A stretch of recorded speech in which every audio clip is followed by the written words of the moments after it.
Hi,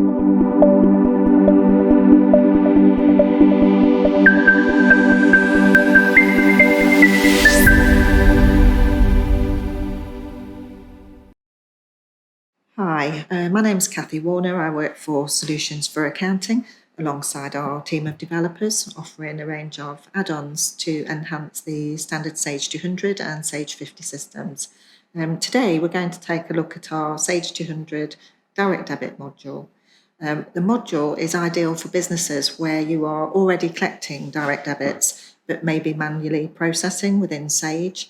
There's an inherent problem, mostly time, tied up in updating the records and allocating the receipts, which tends to be done manually. Whereas with our system, we're able to automate some of those procedures. One of the main advantages of our system over some of the other solutions out there is that we're also able to cater for companies that require SEPA or SEPA, whichever you want to call it.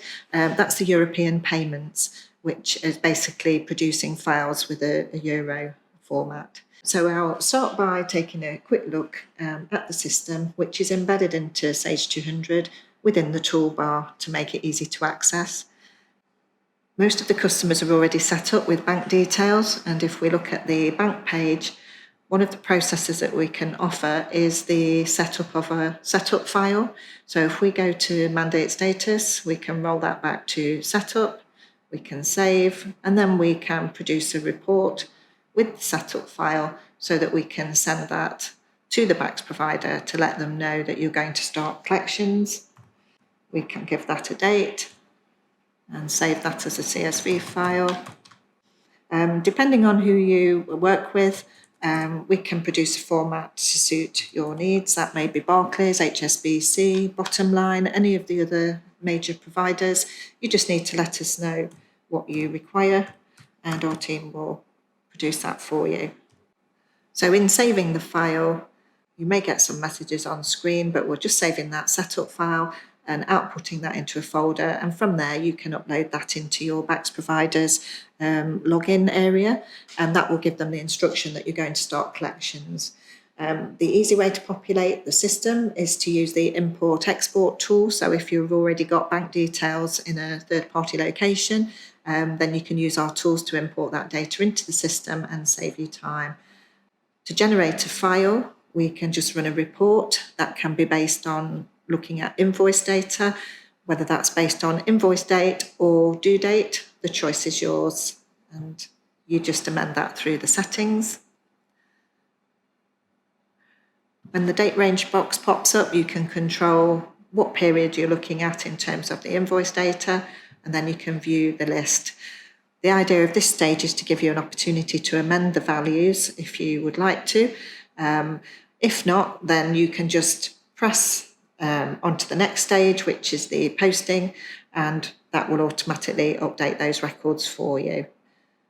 So now we have our list of potential companies with invoices outstanding, which fit the key criteria of due between the relevant dates. And if we look at the individual transactions, we get the option to amend the amount. By default, the system will want to allocate the full amount of each invoice.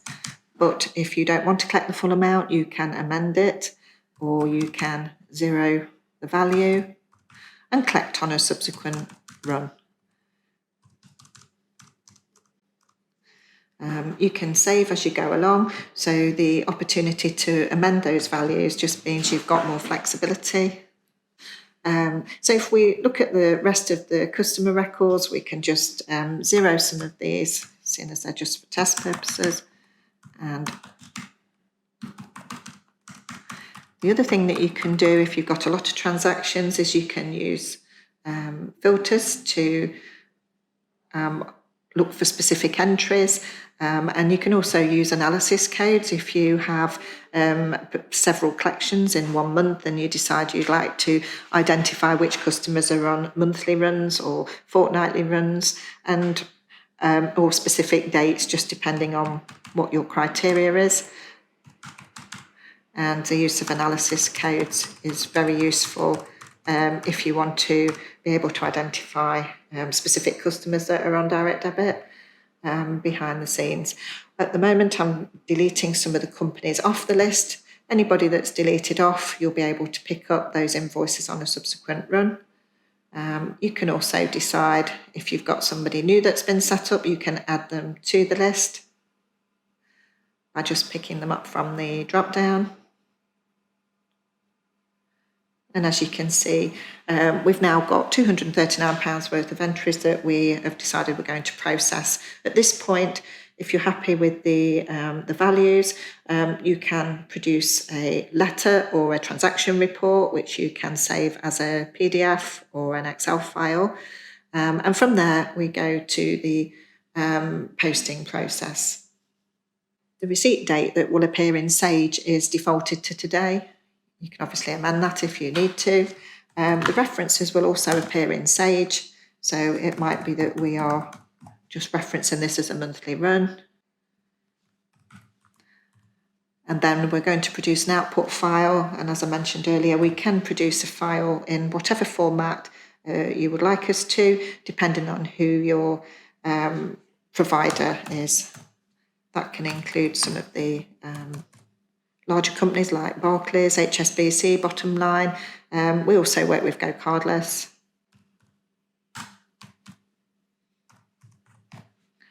To produce a file which is acceptable, and you basically upload the output file into your portal.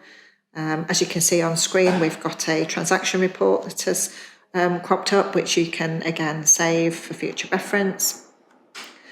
And if we now go into our customer records, we'll be able to show you the partially allocated receipts. So we can see the direct debit partial collection that we've just dealt with there, and basically the rest of the amount is outstanding, which you can pick up on a future run. Because the system is embedded in Sage, you can use it across multiple companies. You can also have more than one user, but in terms of the bank information, the only way to access that is through the import-export tool, which we can help you with, or as part of the setup we offer training and full support. Thank you.